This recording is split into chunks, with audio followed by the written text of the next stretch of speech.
certinho aí. Obrigado, Juliana. Obrigado. Muito bem, coloquem as turmas de vocês aí. Boa noite a todos, bom dia, boa tarde, sabe Deus o horário que você está assistindo a essa aula. A aula de que nós vamos tratar hoje é uma aula de sociologia, a obra é o Djihad Lebrun. O livro dele é um livro pequenininho chamado O que é Poder. Você, se precisar, né, tem ele em PDF na plataforma. Se você não se achar lá, você sabe o que fazer, manda um WhatsApp para mim que eu mando para você o livro em PDF. O Djihad Lebrun, ele publicou esse livro no Brasil há muito tempo, né, década de 80. Mas vamos aqui fazer um bem bolado, né? Vamos fazer um bem bolado, que é pensar o momento em que ele está produzindo isso, né? Ele está escrevendo provavelmente no final dos anos 70, publica no início dos anos 80 aqui no Brasil, né, a obra O que é Poder, e em 1980, tinha só 5 anos, 5 aninhos apenas, que a lindíssima Hannah Arendt havia, né, falecido.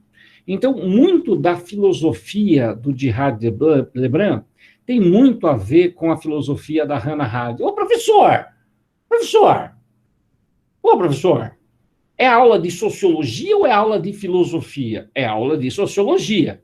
Porém, se você analisa a obra do Lebrun, você vai ver que ele cita diversos autores relacionados com a filosofia. E ele vai, né, desde a Grécia Antiga, falando sobre como era o poder na cidade grega antiga, falando como era na época do absolutismo, falando do Estado liberal, que é o Estado burguês, tanto que o primeiro capítulo chama-se A Cidade Grega, né, o primeiro momento, né, da história política ocidental. Logo a seguir, ele trata, né, de O Leviatã contra a cidade grega. O que aconteceu? No modelo absolutista de governo, há uma sujeição do ser humano. Ou seja, a ideia de um soberano acima do bem e do mal e um súdito sujeitado, né? Súdito, sujeitado, né? Submetido. E o que isso é diferente em relação à cidade grega? Ora. Como assim o que é diferente em relação à cidade grega? É diferente em relação à cidade grega porque na cidade grega todo mundo participava igualmente do poder. Todo mundo tinha direito de participação do poder. Portanto, a ideia, né, do que é poder, né, a aula de sociologia de hoje, do Djihad Lebrun, é justamente entender como que o poder foi entendido ao longo do tempo, né? Como ele foi compreendido ao longo do tempo. Na cidade grega, o poder é a vontade dos cidadãos. No Estado moderno, no Estado absolutista, no Estado do Leviatã, é o soberano acima dos cidadãos, decidindo por todos eles. E isso o Djihad Lebrun diz, há uma sujeição do ser humano no Estado moderno.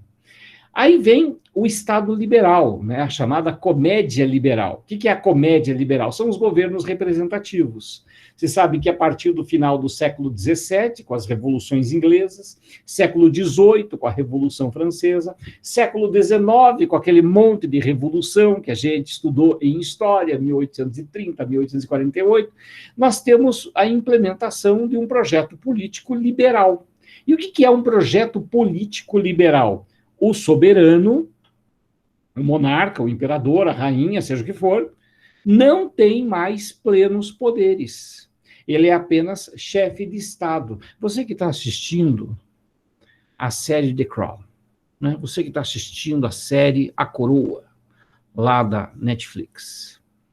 Primeira coisa, larga a mão disso e vai estudar e esquece a Netflix, né? Deixa para lá isso. Ah, mas eu estou estudando história. Larga a mão para cima de Moá. Parece eu tentando engabelar as pessoas. Ah, eu vou assistir Vikings, eu estou estudando história.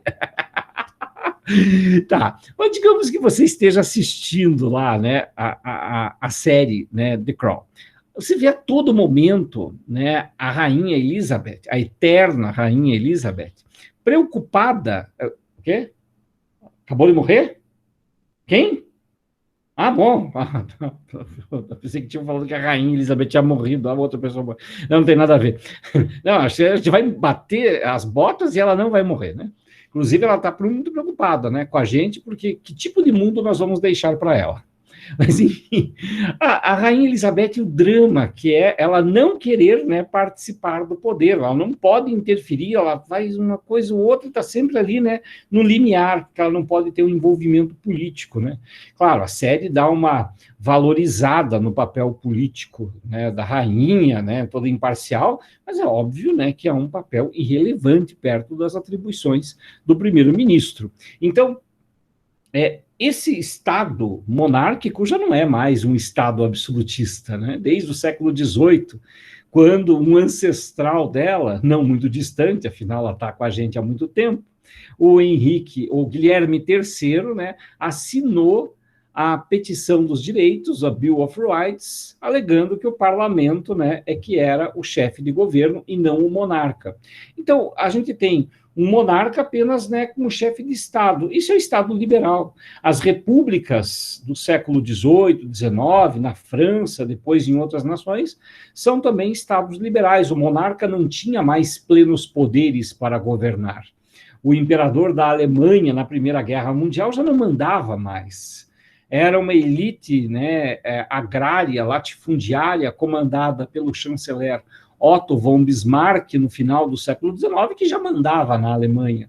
Então, é bem importante a gente entender que o Gerard Lebrun, quando ele fala de a comédia liberal, ele está dizendo, é engraçado porque você parte do pressuposto que toda a sociedade ela é representada pelo governante, né? Que toda a sociedade é representada pelo deputado. Então, nós elegemos os deputados, elegemos senadores, né, no nosso Estado liberal, e eles nos representam lá, porque esse Estado, sendo liberal, ele vai promover um equilíbrio, né, para que o Estado não seja opressor nem omisso, né, nem opressor nem omisso. Legal isso, né? Que é a ideia do John Locke. Gente, o Gerard Lebrun vai dizer, que comédia!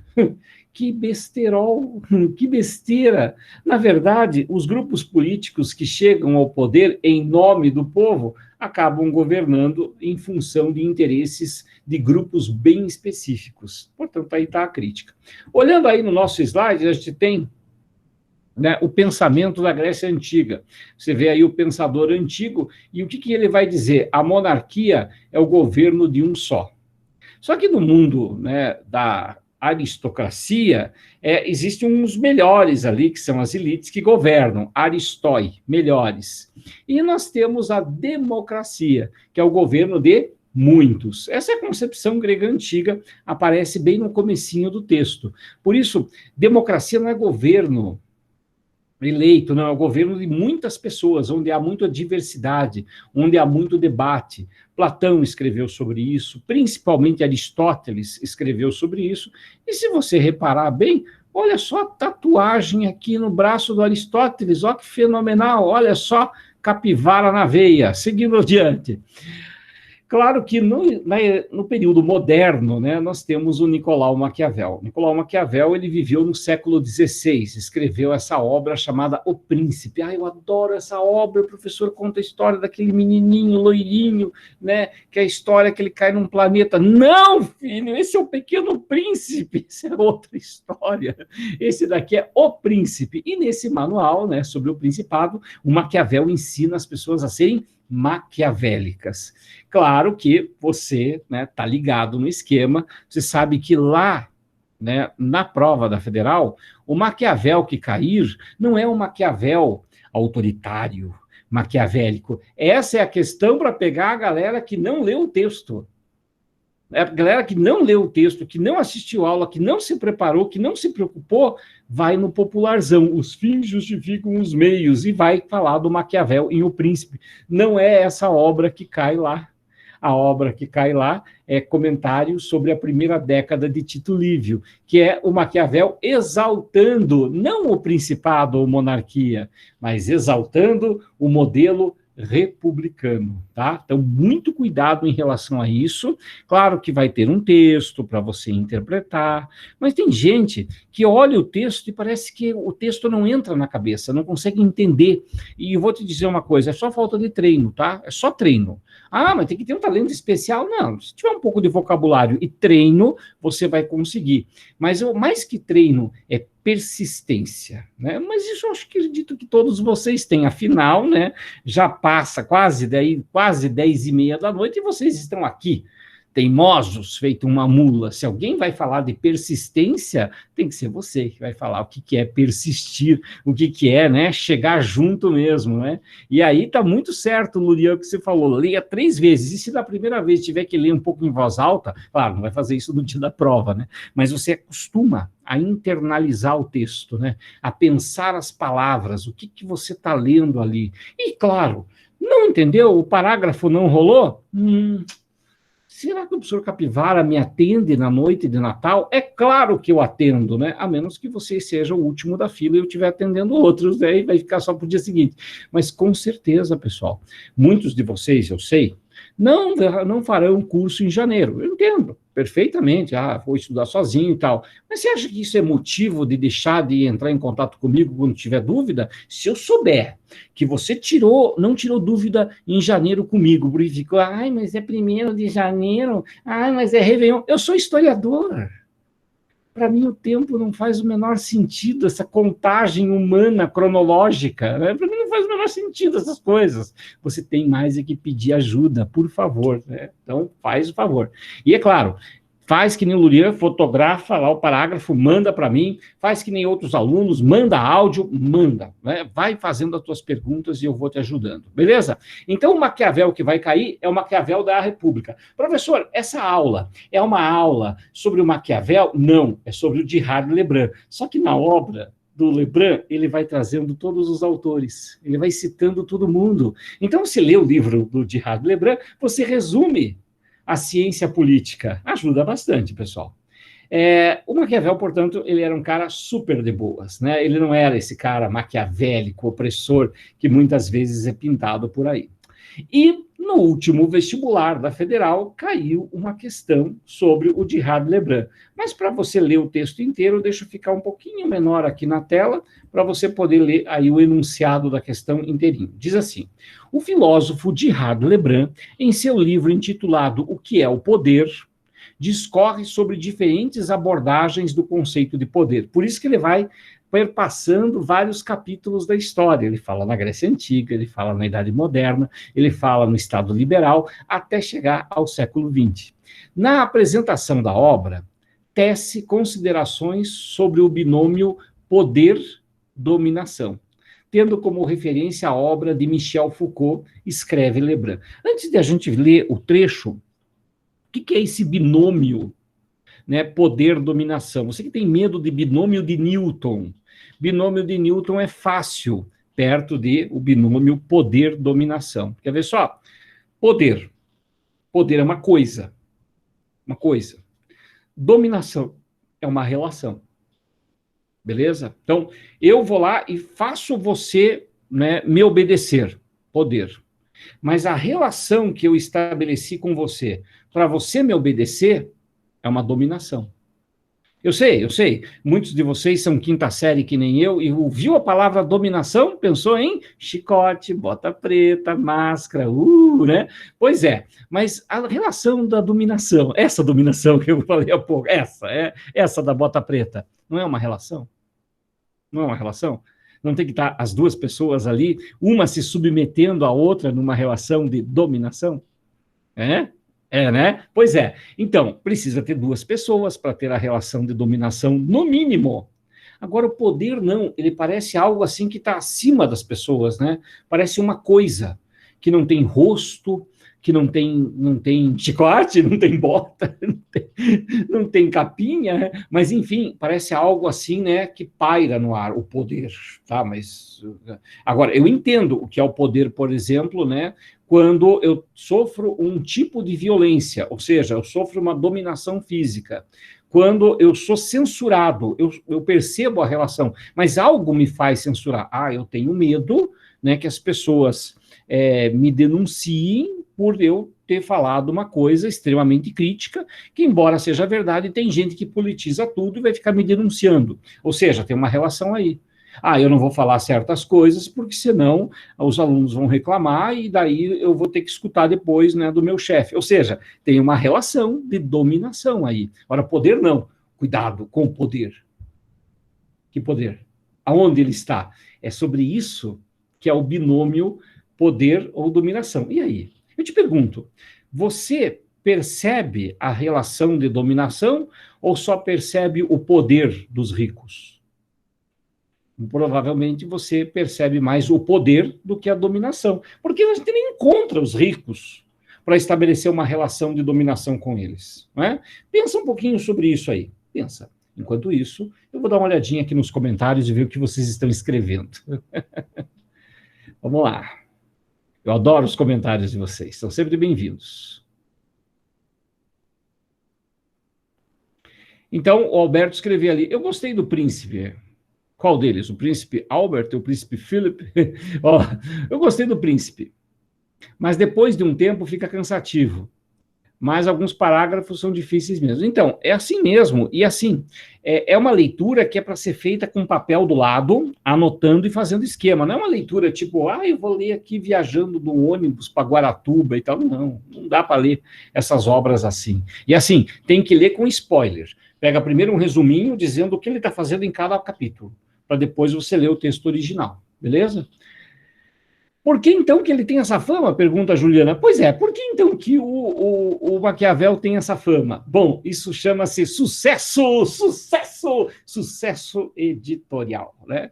Quando ele lançou o livro, o pessoal curtiu muito mais e apoiou na publicação de O Príncipe do que no comentário sobre a primeira década de Tito Livio. Então, tem um lance com a editoração. Pô, a galera curtiu mais, comprou mais, o livro ficou mais famoso, porque era uma época absolutista, do que uma época de exaltação da República. É curioso, né? A gente pensar uma analogia assim, será que determinado filme, né, que foi um sucesso estrondoso numa época, ele seria sucesso estrondoso hoje, se fosse relançado? A base social é diferente. Ou seja, pode até ser que ele seja de novo um sucesso, mas não vai ser igual, porque o contexto em que ele foi publicado era um contexto de absolutismo, e aí o Maquiavel ficou com a fama. Beleza? Porque ele meio que fala muito sobre manutenção e dominação de poder para o contexto, isso foi meio chocante. Sim, para a época, né, ele escreveu sobre o Principado e sobre a República, mas a galera só deu ênfase no livro sobre o Principado, sobre a monarquia. Não publicaram, não incentivaram a obra dele sobre a questão republicana, e isso cai bastante, pessoal. Tem que ficar muito atento em relação a isso. Pois o pessoal estava acostumado com os pensamentos antropocêntricos e tal, e daí vem o cara com algo diferente. Pois se quis dizer, teocêntrico, né? O poder que o pessoal estava acostumado era o teocêntrico, né? A ideia da moral cristã governando. E vem o Maquiavel e diz, não, o poder é ântropo, é homem, né? É centrado em si, centrado no ser humano, exatamente. Mas veja só, cuidado, tá? O texto do Maquiavel não é o início. O texto do Maquiavel é o diagnóstico. Maquiavel percebe o contexto histórico e descreve o comportamento real de príncipes e monarcas. Ele não está dizendo para os príncipes e monarcas, olha, eu inventei uma coisa e seja assim. Ele está dizendo, é assim que os grandes monarcas se comportam, então faça o mesmo que eles. Então, é um manual, mas não é um manual assim criado por Maquiavel, né? As ideias ali contidas, elas foram criadas. Não, é um resgate histórico em que o Maquiavel é o sistematizador dessas informações para transformar isso em ensinamentos. Então, fizeram um personagem com o contexto de suas falas? Ele está analisando e descrevendo como é que funciona. É que nem vocês, né? Vocês vão ser pesquisadores das mais diversas áreas. E aí alguns de vocês lá resolvem analisar como que funciona o nazismo. Isso quer dizer que você é nazista? Não. Você está analisando um modelo de governo. É isso que o Maquiavel fez. Ele fez uma análise de como funciona. Agora, se fosse para dizer o que você quer, ele diz, não, ele preferia ser republicano, tinha mais tendência a republicano do que a absolutista. É curioso isso, né? E é por isso que a Federal resolveu de cobrar esse texto para a gente, justamente para desconstruir esse estereótipo, esse preconceito que a gente tem sobre o Maquiavel. É muito doido, né? Beleza, Alberto, mas o importante é tentar fazer escrever. A gente só se perde quando a gente resolve fazer, né? Quem não erra é quem não nem tenta, né? Beleza, Juliana, beleza. Isso aí. Continue, Alberto. Aham, beleza. Bom, vamos que vamos. Vamos seguir adiante, né? É importante, até porque nós temos uma turma pequena aqui, né? Essa turma, nós estamos aí com 16 estudantes, mais eu 17. Então, a gente tem uma turma pequena. Isso é muito importante para a gente poder colocar algumas ideias em ordem. Então, os comentários de vocês são sempre bem-vindos. Caso você não se sinta à vontade aqui, manda no WhatsApp depois, manda áudio, faz as suas perguntas, e à medida que vai chegando eu vou te respondendo, beleza? Vamos lá. Agora vamos ao texto que o Lebrun cita, né, o texto que ele escreve sobre Foucault. Quando a questão é compreender como foi e continua sendo possível a resignação, ou seja, essa obediência cega, sabe? Resignação é obediência cega, quando você aceita as coisas como são. Geralmente a palavra resignar ela é muito, muito utilizada no jogo de xadrez, né? Quando você percebe no tabuleiro que o que você fizer não tem mais como você ganhar o jogo, né? Então você se resigna, né? Resignar-se é você se submeter.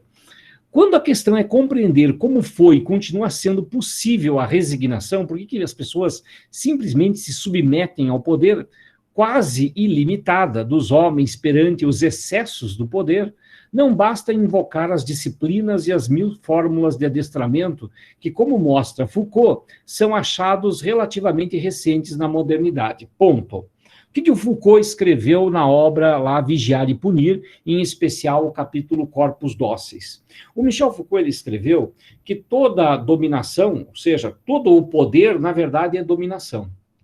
É uma relação.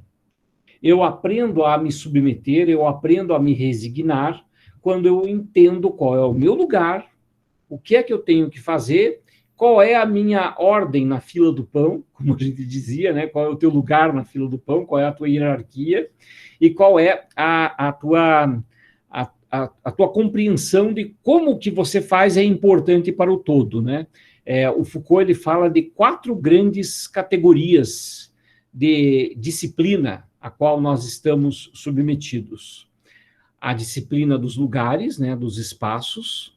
Desde criança aprendemos, né, compreendemos qual é o nosso espaço dentro de um lugar, né, quais são os lugares que nós podemos estar.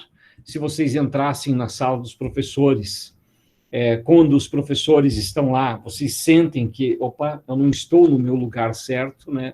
Não parece que não tem algo certo eu estando aqui. Então, essa é a disciplina dos lugares. Tem a disciplina do tempo, né? A disciplina do tempo é a disciplina do horário, né? Ou seja, eu tenho aqui até às 11 horas para estar com vocês, então eu não posso ultrapassar isso, e também não posso chegar antes, e também não posso chegar depois. E essa ideia do tempo, né? Isso no horário de trabalho, isso no nosso dia a dia. Também a gente tem um terceiro tipo de disciplina, que é a hierarquia. Na ordem militar isso é muito evidente, né? Qual é a tua posição, né? Que indica quem é o comandante e tal. Isso dentro das famílias mais tradicionais ainda existe, né? Qual é o lugar que determinadas pessoas mais velhas sentam à mesa, né? Então tem uma posição que indica a hierarquia. Tem também a composição de forças. O que é a composição de forças? Eu trabalho numa fábrica, né, eu sou um operário de uma máquina, mas se precisar eu vou operar outra. Ou seja, eu sou polivalente. Aliás, né, dentro de uma instituição educacional, é engraçado, né, mas existe uma hierarquia também. Claro, né, começa lá com a direção geral e tal, né, com os donos maiores, mas vem uma hierarquia. Vamos supor que dentro de uma instituição escolar não tenha nenhum diretor, ninguém do administrativo, ninguém.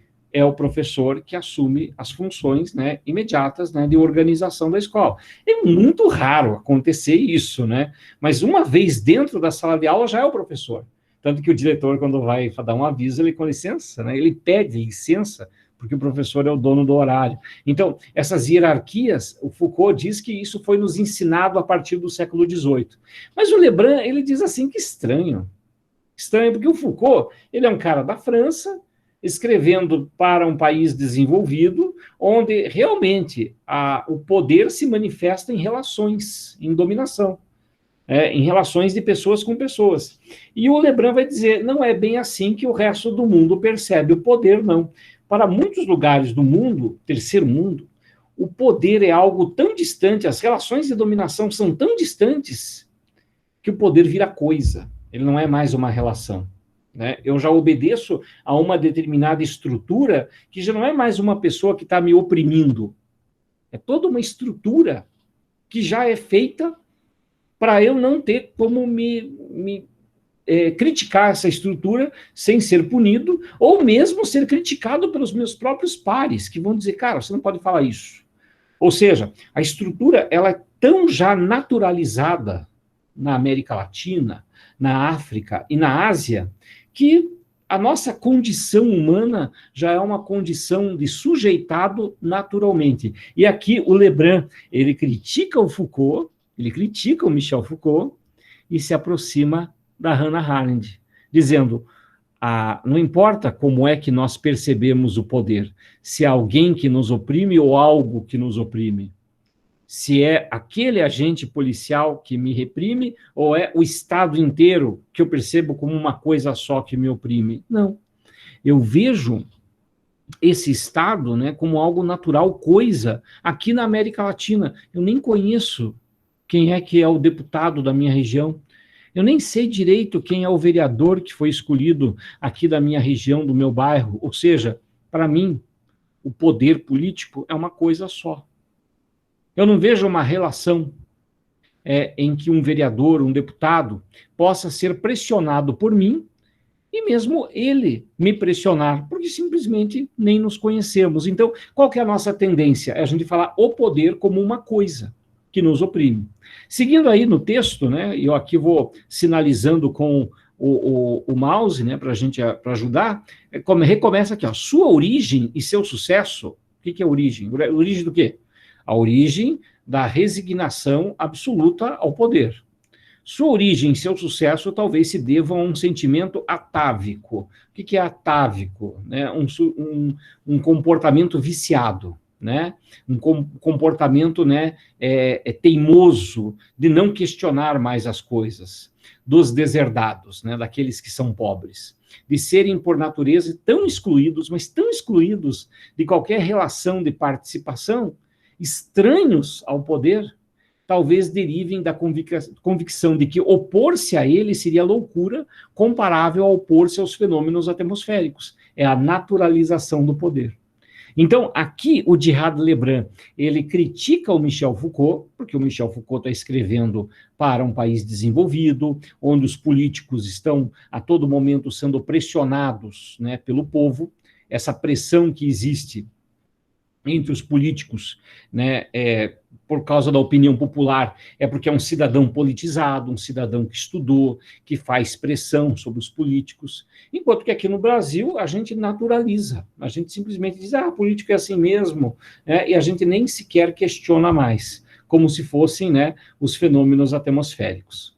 Ainda que o poder, diz aí o Lebrun, ainda que o poder não seja uma coisa, ele se torna uma, pois é assim que a maioria dos homens o representa. A maioria dos homens e mulheres de países que nem o nosso representa o poder não como relação, mas como um troço, né? Como uma coisa que está acima de todas as outras pessoas.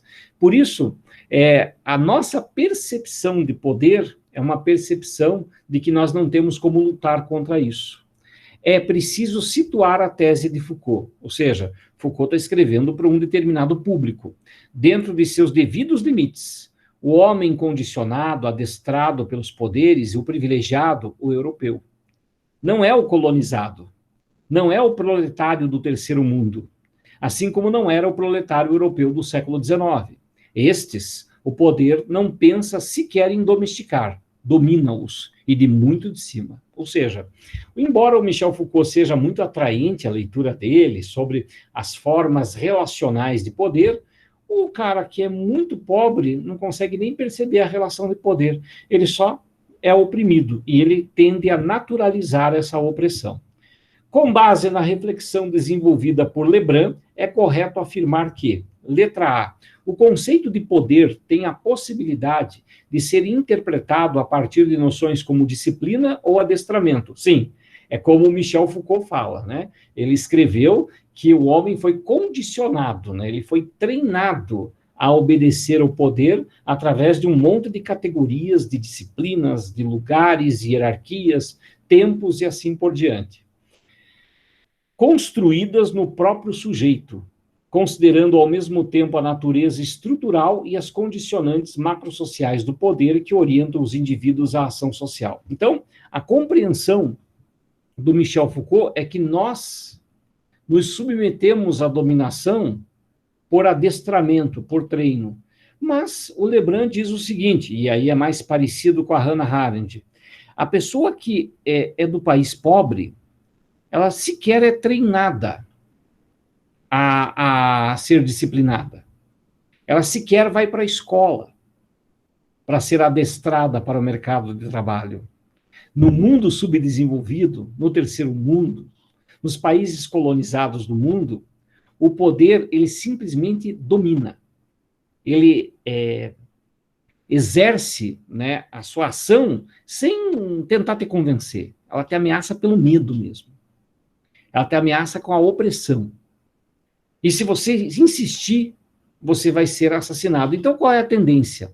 É você naturalizar esse poder como as coisas são assim, não tem o que fazer. E vamos pensar assim um exemplo concreto, né? Você mora num bairro legal, mora numa vizinhança bacana e tal, e você percebe que tem algo errado no teu bairro ali, tem ali um dono de estabelecimento comercial com música alta, o dono do estabelecimento comercial foi para cima da calçada com o estabelecimento, o cara começou a fechar a rua, eu falei, peraí, o que há? Né, o troço entra à noite e tal, e som alto, tarde toda, peraí, o que há?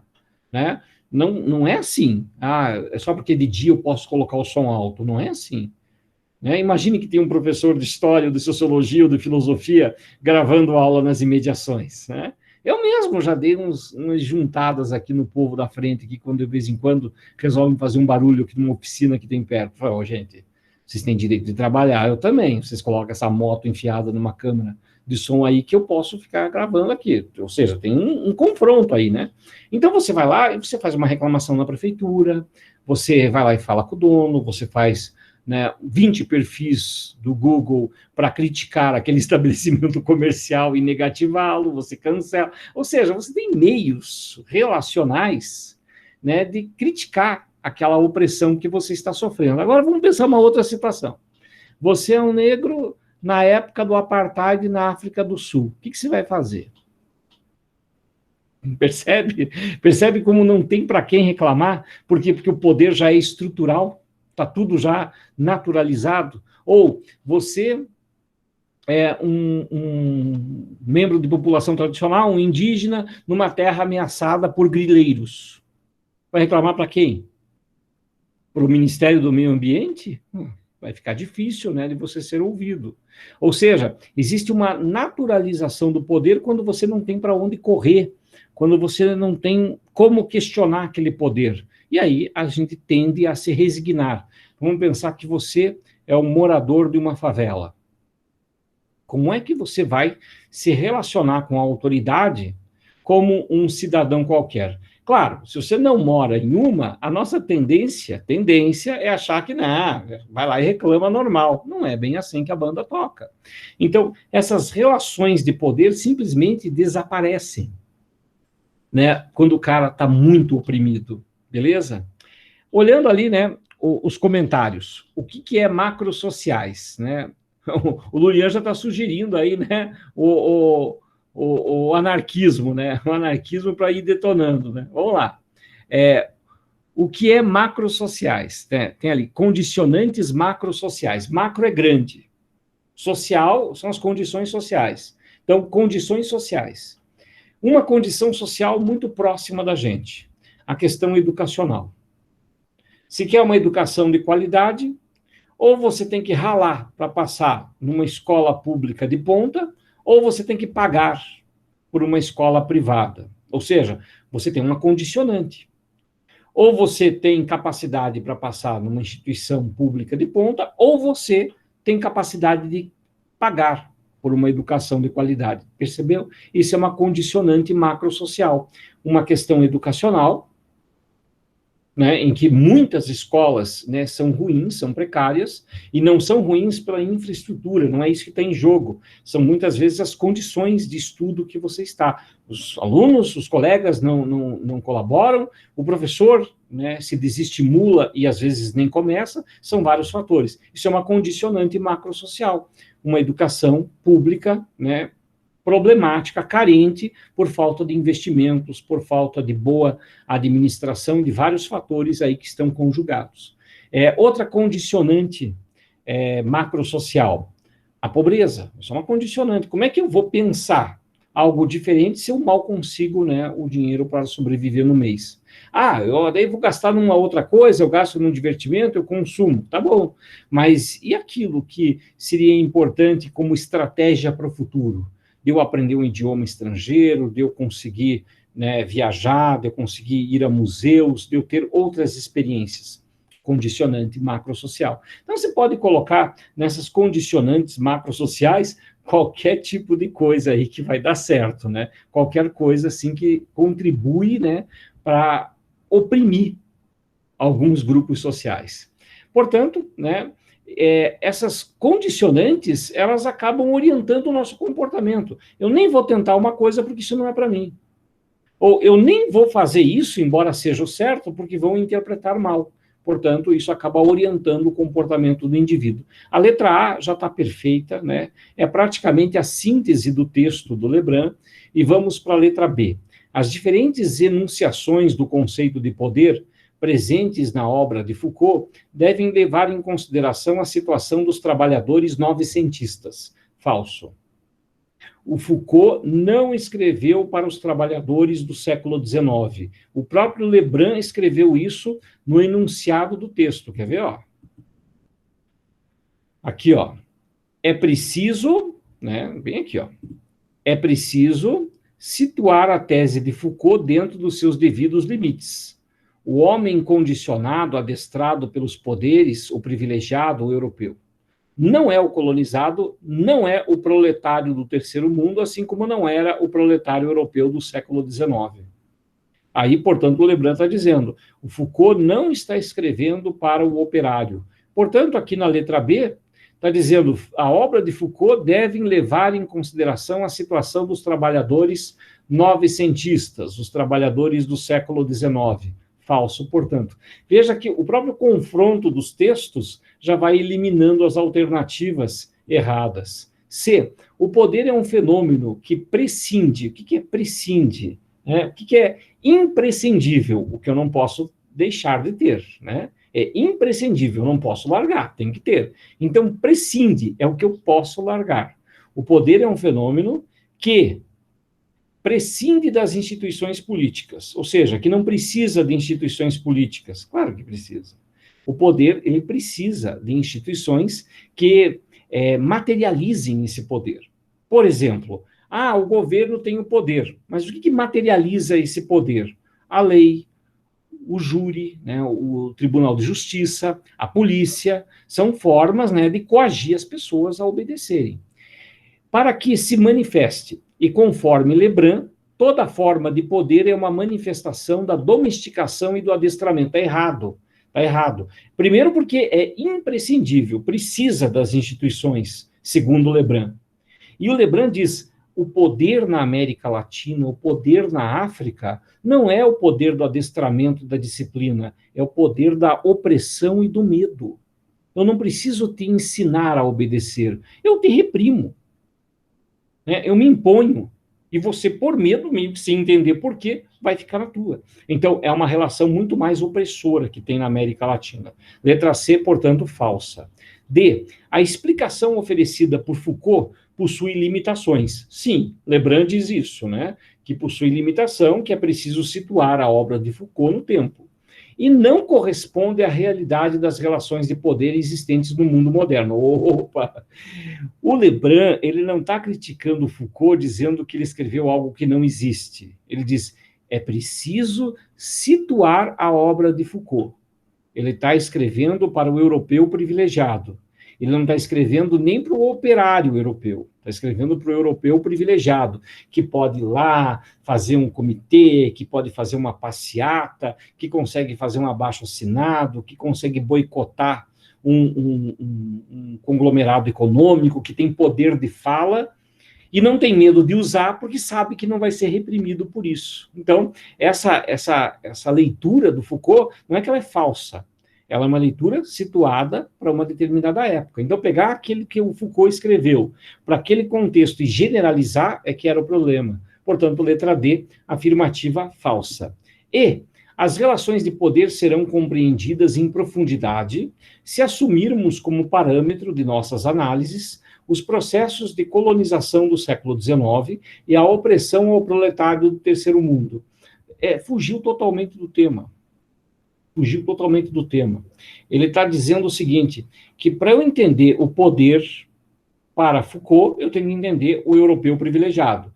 Para eu entender o poder na América Latina, eu tenho que entender uma outra forma de relação de opressão. Então, ele não está dizendo que o Foucault é errado e que ele está certo. Ele está dizendo cada um está escrevendo para contextos históricos diferentes, para épocas diferentes. Portanto, na América Latina, o cara que vai fazer uma reclamação, ele, na época da ditadura civil-militar, sumiam com ele.